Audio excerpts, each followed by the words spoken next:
Shalom, salam sejahtera untuk kita semua. Perkenalkan, nama saya Susantri Novita Inaawa, kelas G, NIM 102 2021 0237, mahasiswa Institut Agama Kristen Negeri Kupang. Pada video kali ini saya akan mempresentasikan tentang deteksi dini tumbuh kembang anak. A. Pengertian deteksi dini tumbuh kembang anak. Deteksi dini tumbuh kembang anak adalah kegiatan atau pemeriksaan untuk menemukan secara dini adanya penyimpangan tumbuh kembang anak agar lebih mudah dilakukan penanganan selanjutnya. Urgensi deteksi dini tumbuh kembang anak. Deteksi dini tumbuh kembang anak dilakukan guna mengetahui pertumbuhan anak, baik itu mental, sikap, perbuatan, yang merupakan suatu tugas orang tua, pendidik, dan masyarakat. Untuk mengoptimalkan tumbuh kembang anak sesuai dengan kemampuan yang dibawa anak sejak lahir, sehingga anak menjadi cerdas dan sehat. Jika ditemukan penyimpangan dalam tumbuh kembang anak atau balita secara dini, agar mudah diintervensi, karena bila penyimpangan terlambat dideteksi, maka akan lebih sulit untuk diintervensi dan akan berpengaruh pada tumbuh kembang anak. Cara deteksi dini tumbuh kembang anak. Pertumbuhan. Yang pertama, timbang berat badannya atau BB. Yang kedua, ukur tinggi badan atau TB dan lingkar kepalanya atau LK. Yang ketiga, lihat garis pertumbuhan BB, TB, dan LK pada grafik. Perkembangan. Yang pertama, tanyakan perkembangan anak dengan KPSB. Yang kedua, tanyakan daya pendengarannya dengan TTD atau tes daya dengar dengan tes daya lihat. Yang ketiga, tanyakan masalah perilaku. B. Mengemukakan konsep dasar dan aspek-aspek pertumbuhan dan perkembangan anak. Pertumbuhan adalah proses perubahan fisik yang terjadi pada individu, meliputi penambahan berat badan atau tinggi badan sejalan dengan usianya, mulai dari janin melalui periode pranatal atau dalam kandungan dan postnatal setelah lahir hingga kedewasaannya.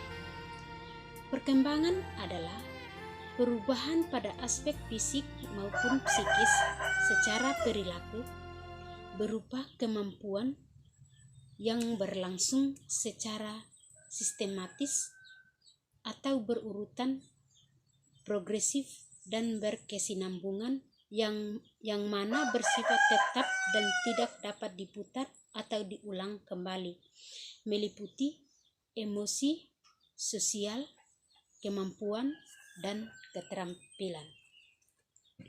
Aspek-aspek pertumbuhan dan perkembangan anak. Yang pertama, aspek kognitif. Yang kedua, aspek agama dan bahasa. Yang ketiga, aspek motorik. Yang keempat, aspek sosial emosional. C. Pengertian pertumbuhan dan perkembangan anak PAUD dalam teknik penilaian tumbuh kembang anak PAUD. Pertumbuhan dan perkembangan anak dalam konteks penilaian tumbuh kembang anak PAUD memiliki perbedaan yang penting. Yang pertama, pertumbuhan anak merujuk pada perubahan fisik yang terjadi pada tubuh anak. seperti peningkatan tinggi badan, berat badan, dan perkembangan organ-organ tubuhnya. Penilaian pertumbuhan anak biasanya melibatkan pengukuran secara objektif seperti grafik pertumbuhan atau pemeriksaan fisik oleh dokter.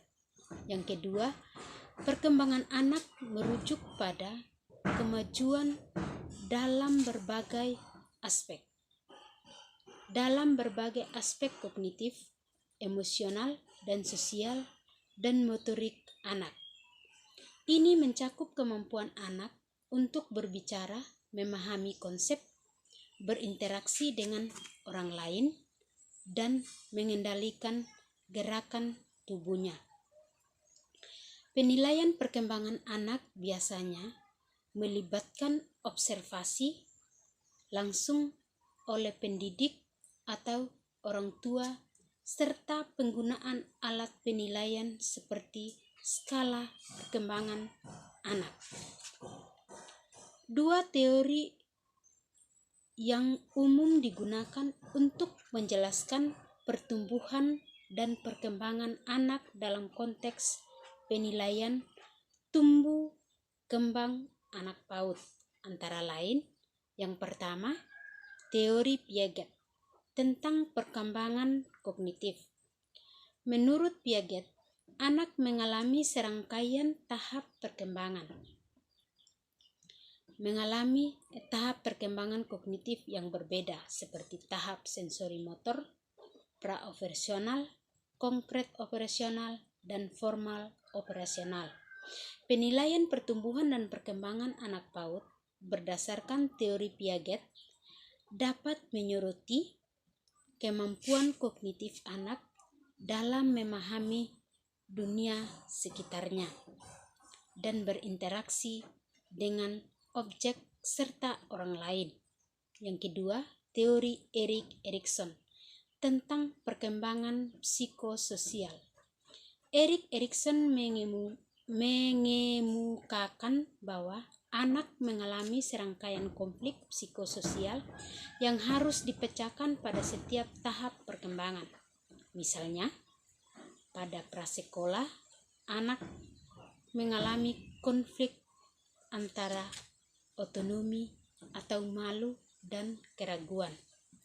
Penilaian pertumbuhan dan perkembangan anak PAUD berdasarkan teori Erik Erikson dapat menyoroti perkembangan emosional dan sosial anak serta kemampuannya dalam mengatasi tantangan psikososial.